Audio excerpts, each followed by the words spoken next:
మన జీవితాన్ని గమనిస్తే, మన మనోభావాలను పరిశీలిస్తే, మన చుట్టూ జరుగుతున్న సంఘటనలను పరిశీలిస్తే బాధ, నొప్పి, అశాంతి, ఆందోళన, ద్వేషం కనిపిస్తాయి. వీటిని మనం సహజమైనవిగా నమ్ముతూ వచ్చాము మరియు ఈ ప్రపంచాన్ని ఐరన్ ఏజ్, ఇనుపయుగం అని పిలుస్తూ వస్తున్నాము. కానీ ఈ ప్రపంచం ఎప్పటికీ ఇదే విధంగా కొనసాగుతుందా? ఈ ఐరన్ ఏజ్ ఇంకా ఎంత తీవ్రంగా మారుతుంది? భగవంతుడు మనతో చేసిన వాగ్దానం ఏంటి? ఎప్పుడైతే ఈ ప్రపంచంలో ధర్మము తీవ్రమైన క్షీణతకి లోనైనప్పుడు, అంటే ధర్మము పూర్తిగా నశిస్తుందో అప్పుడు నేను స్వయంగా ఈ లోకంలో అవతరిస్తాను అని చెప్పారు. ధర్మ క్షీణత అంటే ఆత్మ పూర్తిగా తన అసలు స్వరూపాన్ని కోల్పోవటము, అసలు ధర్మాన్ని మర్చిపోవటము, కామము, క్రోధము, లోభము, మోహము, అహంకారము, అసూయ, ద్వేషము ఇవన్నీ మన సంస్కారాలనని మనం నమ్ముతూ వస్తున్నాము. మన సంస్కారాలు ఎలా ఉంటే మన జీవిత అనుభవాలు కూడా అలాగే ఉంటాయి. కాబట్టి ఈ ప్రపంచం ఇప్పుడు చీకటి దశలో ఉంది. ఇది కేవలం రాత్రి మాత్రమే కాదు, గాఢాంధకారము. గాఢాంధకారం వలన అర్ధరాత్రితో సమానంగా ఉంది. కానీ రాత్రి తర్వాత ఉదయమైతే తప్పకుండా రావాల్సిందే. అదేవిధంగా ఇనుపయుగం తర్వాత స్వర్ణయుగము ఖచ్చితంగా రావాలి. కానీ స్వర్ణయుగం ఎలా వస్తుంది? మనం ఆత్మలము. మన ధర్మాన్ని పూర్తిగా కోల్పోయాము, మరచిపోయాము. ధర్మం అంటే ఆత్మ యొక్క మూల సంస్కారాలు, ఆత్మ యొక్క అసలైన సంస్కారాలు అంటే పరిపూర్ణ పవిత్రత, శక్తి, ప్రేమ. మనం తిరిగి ఆ స్థితికి ఎలా చేరుకుంటాము? స్వర్ణయుగం స్థాపించాలంటే మనలో స్వర్ణయుగ సంస్కారాలను రూపొందించుకోవాలి. కానీ మనలో ఆ సంస్కారాలు ఎలా ఏర్పడతాయి? అందుకే ఈ కలియుగ అర్ధరాత్రి సమయంలో ఆత్మల నివాస స్థానమైన పరంధామం నుండి నిరాకార పరమాత్మ శివ, అందరం శివబాబాగా ప్రేమగా పిలుచుకునే ఆ జ్యోతిర్బిందువు ఈ లోకంలో అవతరిస్తారు. ఆయన అజ్ఞాన అంధకార రాత్రిలో ఈ లోకంలో అవతరించడం వలనే దీనిని శివరాత్రి అని పిలుస్తాము. ఈ అవతరణను మహాశివరాత్రిగా కూడా పిలుస్తాము. నిరాకార శివ పరమాత్మ ఈ లోకంలో అవతరించి మనకు జ్ఞానాన్ని బొట్టు బొట్టుగా అందిస్తారు. అంటే మన బుద్ధి రూపీ కలశంలో ఆధ్యాత్మిక జ్ఞానము కొంచెం కొంచెంగా చేరిపోతుంది. అందుకే శివలింగం పైన కలశాన్ని ఉంచి దానిలో నుండి నీరు ఒక్కొక్క బొట్టుగా శివలింగం మీద పడుతూ ఉండేలా చూపిస్తారు. ఇదే ఆధ్యాత్మిక జ్ఞాన బిందువులు మన బుద్ధిని పవిత్రంగా, దివ్యంగా మారుస్తాయి. మనం మెల్లగా అవగాహన పొందడం ప్రారంభిస్తాము. ఇది ఏ విధమైన అవగాహన? అవిద్య అనే నిద్ర నుండి మేల్కోవటము. మనం ఏ విషయంలో అవిద్య అంటే తెలియనితనంలో ఉన్నాము? మన మేధస్సులో పడే తొలి జ్ఞాన బిందువు ఏంటంటే, నేను ఈ శరీరం కాను. నా పేరు, అర్హత, స్థాయి, సంపద, సంబంధాలు ఇవన్నీ నాకున్నవే. కానీ ఇది నేను కాదు. నేను ఆత్మ. అంటే నా జీవితాన్ని నడిపించే, నిర్వహించే ఒక శక్తిని. ఈ తొలి ఆధ్యాత్మిక జ్ఞాన బిందువు మనలో మేల్కొలుపును, జ్ఞానాన్ని కలిగిస్తుంది.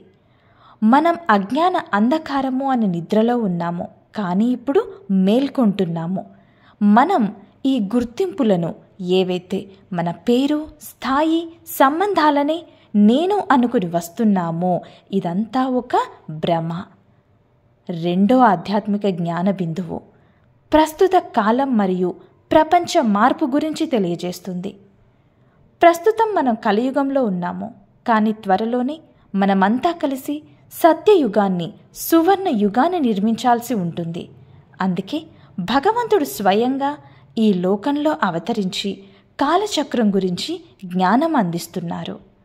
మొదట సత్యయుగము, సువర్ణయుగము, తర్వాత త్రేతాయుగము, రజతయుగము, ఆ తర్వాత ద్వాపరయుగము, చివరగా కలియుగము, ఐరన్ ఏజ్, ఇనుపయుగము. ఇప్పుడు కలియుగం తన పరాకాష్ఠకి చేరుకుంది. మరొకసారి సత్యయుగాన్ని సృష్టించాల్సిన అవసరం ఉంది. సత్యయుగము, త్రేతాయుగము, ద్వాపరయుగము, కలియుగము. ఈ కాలచక్రం లోపల ఆత్మనైన నేను ప్రయాణం చేస్తూ వస్తున్నాము. ఎలాగైతే మనము ఉదయము, మధ్యాహ్నము, సాయంత్రము, రాత్రి ఈ 4 కాలాల అనుభూతిని పొందుతూ ఉంటాం కదా. రాత్రి గడిచాక మిడ్నైట్ అవుతుంది, ఆపై తెల్లవారుతుంది. మన శరీరాన్ని శుభ్రం చేసుకుంటాం, కొత్త ఉదయం ప్రారంభమవుతుంది. ఇలా ప్రతిరోజు ఈ 24 గంటల చక్రము తిరుగుతూనే ఉంటుంది. అదేవిధంగా ఈ కాలచక్రం కూడా తిరుగుతూనే ఉంటుంది. నేను ఆత్మ. నేను ఒకప్పుడు సత్యయుగంలో దివ్యమైన ఆత్మగా ఉన్నాను.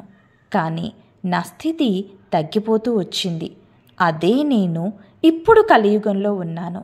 శక్తి తగ్గిపోయి దోషాలతో ఉండిపోయాను. కానీ ఆధ్యాత్మిక జ్ఞాన బిందువులు మేధస్సులో ప్రవేశించగానే మేల్కొలుపు మొదలవుతుంది. ఇంతకాలము మనం తక్కువ శక్తిగా, బలహీనంగా ఉన్నామని భావించాము. మన వల్ల ఏది కూడా సాధ్యం కాదని అనుకుంటూ వచ్చాము. అప్పుడు భగవంతుడు వచ్చి మనల్ని అజ్ఞాన అంధకారము అనే నిద్ర నుండి మేల్కొలిపాడు. నేను పవిత్రాత్మను, శాంతి నా సహజ స్వభావము, శక్తి, ప్రేమ, జ్ఞానము, ఆనందము ఇవన్నీ నా సహజ సంస్కారాలు అనే విషయాన్ని తెలియజేశారు. అజ్ఞాన అంధకారం వల్ల ఇవన్నీ మనము ఇప్పటివరకు బయట మాత్రమే వెతుకుతూ వచ్చాము. ప్రేమ, ఆనందము, శాంతి మనకి కేవలం బయట ప్రపంచంలో మాత్రమే లభిస్తాయని భావిస్తూ వచ్చాము. కానీ ఇప్పుడు మేల్కొన్నాం. అవన్నీ నా స్వభావము అనే స్పష్టత వచ్చింది. నేను పవిత్రాత్మను, నేను శాంతి ఆత్మను. ఇప్పుడు పూర్తిగా మనము అజ్ఞాన అంధకారము, అవిద్య అనే నిద్ర నుండి లేచాము. ఎప్పుడు మేల్కొన్నాము? ప్రతి ఆధ్యాత్మిక జ్ఞాన బిందువు మన మేధస్సులో చేరినప్పుడు. ఆ జ్ఞాన బిందువులు ఎప్పుడు లభించాయి? కలియుగము అనే ఆధ్యాత్మిక రాత్రి సమయంలో భగవంతుడు ఈ లోకంలో అవతరించినప్పుడు. అదే నిరాకార శివ పరమాత్మ. భగవంతుడు శివుడు కలియుగం అనే రాత్రిలో అవతరించి మనకు జ్ఞానం అందిస్తున్నారు. అందుకే శివరాత్రి రోజున జాగరణ, రాత్రి నిద్ర లేకుండా మెలకువగా ఉండటం చేస్తూ వస్తాము. భగవంతుడు మనకు అర్థం చేయిస్తున్నారు. సత్యయుగపు దివ్యమైన ఆత్మ కావాలంటే, సత్యయుగాన్ని నిర్మించాలంటే, సత్యయుగపు స్వభావాలని అభివృద్ధి చేయాలంటే మన జీవితం పవిత్రంగా ఉండాలి. అందుకే మొదట మనం పవిత్రత యొక్క ప్రతిజ్ఞ తీసుకోవాలి. శివరాత్రి రోజున శివలింగానికి నీరు, పాలతో అభిషేకం చేయటం పవిత్రత ప్రతిజ్ఞను సూచిస్తుంది. నా మనస్సు, శరీరము, సంపత్తి, మాటలు, కర్మలు, సంబంధాలు అన్నిటిలోనూ పవిత్రత ఉండాలి. ఈ ప్రతిజ్ఞ చేసినప్పుడు మనస్సు, మేధస్సు పవిత్రంగా మారతాయి. అప్పుడు భగవంతుడి స్మరణ చాలా సులభమవుతుంది. మనకి ఏ అనుభవం వస్తుంది? భగవంతుని ధ్యానించాలనుకుంటే మనస్సు గందరగోళంగా తిరుగుతూ ఉంటుంది. కానీ ఆధ్యాత్మిక జ్ఞాన బిందువులు మన మేధస్సులో ప్రవేశించగానే పూర్తిగా మనం మేల్కొంటాం. మనం పవిత్రత పాటించడానికి ప్రతిజ్ఞ చేశాము. మనస్సు మరియు మేధస్సు పవిత్రంగా మారడం ప్రారంభమయ్యాయి. అందుకే భగవంతునితో అనుబంధం పెట్టుకోవడం చాలా సులభమైన, సహజమైనదిగా అయిపోయింది. దీన్నే ఉపవాసము అని అంటాము. ఈ కారణంగా శివరాత్రి రోజున మనము ఉపవాసం పాటిస్తాము. ఉపవాసం అంటే మనం ఏదైనా చేస్తున్నప్పటికీ మన మేధస్సు భగవంతునితో అనుసంధానం ఏర్పడటము. మనం అందరితో జీవించి అందరితో కలిసి పనిచేస్తున్నప్పటికీ మన ఆంతరంగంలో మాత్రము భగవంతునితో కలిసి నివసించాలి. మనకు తెలుసు మనం ఎవరితో జీవిస్తామో వారిలానే అవుతాము. అవునా? భగవంతుని అనుబంధంలో ఉండడం ఎలా సాధ్యం మరి? ఎందుకంటే మనం పవిత్రత ప్రతిజ్ఞ తీసుకుంటాము. మనసులో అశుద్ధత ఉంటే, ఆహారంలో అశుద్ధత ఉంటే, మనస్సులో కల్తీ ఉంటే, నైతికతతో మనం సంపాదించకపోతే, పవిత్రత లేకపోతే మనస్సు ఎన్ని ప్రయత్నాలు చేసినా అది ఎప్పుడూ అటు ఇటు తిరుగుతూనే ఉంటుంది. కానీ మనము పవిత్రత ప్రతిజ్ఞ తీసుకున్న తర్వాత ఉపవాసం చాలా సులభమవుతుంది, అది సహజమవుతుంది. భగవంతుడి స్మరణకి మనం ప్రయత్నాలు చేయాల్సిన అవసరం లేదు. భగవంతుడి స్మరణ స్వాభావికంగా జరుగుతూనే ఉంటుంది. మనం ఎవరితో జీవిస్తామో మనము వారిలాంటి వారిగానే మారిపోతాము. మన ఆలోచనలలో మార్పు వస్తుంది. ఉపవాసం నీ రథం అని కూడా అంటాము. అందువల్ల మన ఆలోచనల్లో మార్పు ఉంటుంది. మొదటి మార్పు నేను ఆత్మను అని గ్రహించడము. దానివల్ల మన జీవితంలోని అన్ని విషయాలు మారిపోతాయి. మన మనస్తత్వం మారినప్పుడు మన మాటలు మరియు కర్మలు కూడా మారుతాయి. పూర్తి స్థాయిలో పరివర్తన జరుగుతుంది. ఇంతకాలం మనం తప్పులు దోషాలని మన సహజ స్వభావమని భావించాం. కానీ అవి ఎంత సులభంగా తొలగిపోతాయంటే మనకే తెలియదు. ఇంతకాలం మనం అలవాటుగా ఉన్న దోషాల గురించి ఇది నా స్వభావము, ఇది మారదు అని చెప్పుకున్నాం. కానీ అవి అంత సహజంగా మారిపోతాయి. మనకు తెలిసిపోకముందే అవి అంతరించిపోతాయి. శివరాత్రి రోజున మన శివలింగానికి ఇంకేం సమర్పిస్తాము? దత్తుర పుష్పాలు, అవునా? మనకి ఇదివరకెప్పుడూ ఆలోచన రాలేదు. భగవంతునికి అందమైన సువాసన గల పుష్పాలు సమర్పించాలి కదా. అయితే ఈ పుష్పాలను ఎందుకు సమర్పిస్తాము? ఎందుకంటే భగవంతుడు శివబాబా ఈ లోకానికి అవతరించినప్పుడు మనం మనలోని విషపు గుణాలని, అవగుణాలని, దోషాలని ఆయనకి సమర్పించాలి. అవి మన సహజ స్వభావమని అనుకున్నాం. అందుకే దోషాలను పుష్పాలుగా భావించి సమర్పిస్తాము. మనలోని కలియుగి సంస్కారాలను విడిచిపెట్టకపోతే సత్యయుగి సంస్కారాలు ఎలా అభివృద్ధి చెందుతాయి? సత్యయుగి సంస్కారాలు లేకపోతే సత్యయుగి ప్రపంచం ఎలా వస్తుంది? ఇదే కారణంగా మన శివబాబాకి విష పుష్పాలను, దత్తుర పుష్పాలను సమర్పిస్తాం. అవి మన స్వభావమని భావించినప్పటికీ విషపు గుణాలను త్యజించడం అనేది శివరాత్రి యొక్క అంతరార్థము. మనలోని ఈ అవగుణాలు తొలగిపోతే భగవంతుని స్మరణలో ఉండగలము. ఉపవాసం అంటే భగవంతునికి సమీపంగా ఉండటము. ఆధ్యాత్మిక జ్ఞాన బిందువులు మన మేధస్సులో ప్రవహిస్తూ మేల్కొలుపుతూనే ఉంటాయి. మన మనస్తత్వం మారిపోతుంది. మన శ్వాసపై శ్రద్ధ పెడతాం, అంటే మనం మనపై శ్రద్ధ పెడతాం. ఇలా చేయటం వల్ల మన జీవితం ఎలా తయారవుతుంది? అది ఆనందమయ జీవితం అవుతుంది. ఏదో కోరుకునే జీవితం కాదు. నా ఆనందం ఎక్కడ లభిస్తుంది అనే ప్రశ్న మనకింక ఉండదు. ఇంద్రియ ఆనందం కోసం వెతకాల్సిన అవసరము అసలే ఉండదు. అదో ఆధ్యాత్మిక పరమానందాన్ని అనుభవించే జీవితం అవుతుంది. ఆత్మ పరమానందంలో తడిసి ముద్దవుతుంది. దాన్ని ఆధ్యాత్మిక మత్తు అని పిలుస్తాము. కొంతమంది శివరాత్రి రోజున భాంగ్ సేవిస్తారు. మనం ఎప్పుడైనా ఆలోచించామా? శివరాత్రి రోజు వ్రతము, జాగరణ, ధ్యానము చేయాల్సిన పవిత్రమైన రోజు, అవునా? అలాంటి రోజున భాంగ్ తీసుకోవడం ఎందుకు? ఆ సమయంలో మనం ఎలా వ్రతం పాటించగలము? ఎలా జాగరణ చేయగలము? ఎలా ధ్యానం చేయగలము? భాంగ్ ఆధ్యాత్మిక మత్తును సూచిస్తుంది. ఆత్మ అనుభవించే దైవిక మత్తు, భగవంతుడి జ్ఞానము, భగవంతుడి శక్తుల మత్తు, భగవంతుని సాన్నిధ్యంలో మనకు లభించే పోషణ మత్తు, పరమానందము అనే సూపర్ సెన్స్ మత్తు.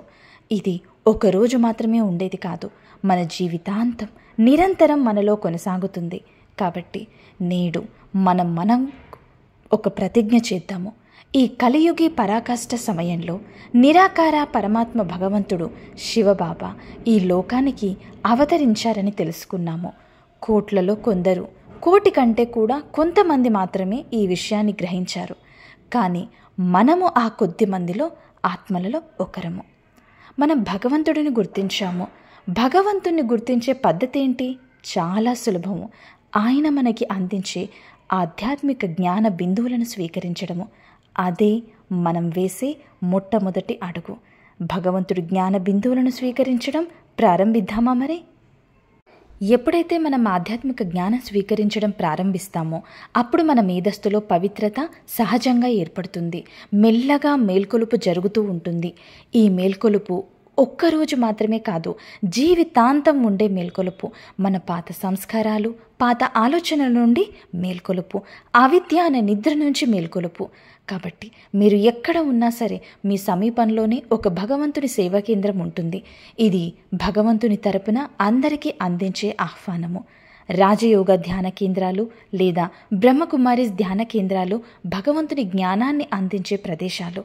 ఎందుకంటే నిరాకార పరమాత్మ శివబాబా బ్రహ్మబాబా శరీరం ద్వారా మనకి ఈ ఆధ్యాత్మిక జ్ఞాన బిందువులను అందిస్తారు. కాబట్టి ఈ ప్రత్యేక సందర్భానికి మీ అందరికీ హృదయపూర్వక ఆహ్వానము. ఈరోజు ఎంతో ప్రత్యేకమైన రోజు. నిరాకార భగవంతుడిని సరిగా గుర్తించాలి. ఆధ్యాత్మిక జ్ఞాన బిందువులను మన మేధస్సులో ప్రవహించేలా చేయాలి. పవిత్రత ప్రతిజ్ఞ తీసుకోవాలి. వ్రతము ఉపవాసం పాటించి భగవంతునికి సమీపంగా ఉండాలి. మనలోని విష పుష్పాలను పూర్తిగా సమర్పించాలి.